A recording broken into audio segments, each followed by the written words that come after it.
ভারতীয় ব্যাটসম্যান ঋষভ পান্তের কথায় ফিল্ডিং সাজালেন বাংলাদেশের অধিনায়ক নাজমুল হোসেন শান্ত। ব্যাটসম্যান হিসাবে দিনকাল ইদানিং খারাপ যাচ্ছে, কিন্তু অধিনায়কত্বে তিনি নিয়মিতই প্রশংসা পাচ্ছেন।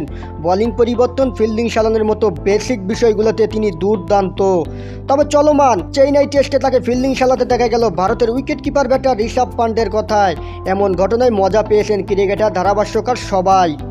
শনিবার ম্যাচের তৃতীয় দিনে সেঞ্চুরি পেয়েছেন ঋষভ পান্ট আর শুভমন গিল। দিনের শুরুতে এক পর্যায়ে ফিল্ডিং সাজানো নিয়ে বোলারদের সাথে দ্বিধায় পড়ে যান বাংলাদেশ অধিনায়ক নাজমুল হোসেন শান্ত। ক্রিজে দাঁড়িয়ে এই দৃশ্য কিছুক্ষণ দেখে সহায়তায় এগিয়ে আসেন পান্ট।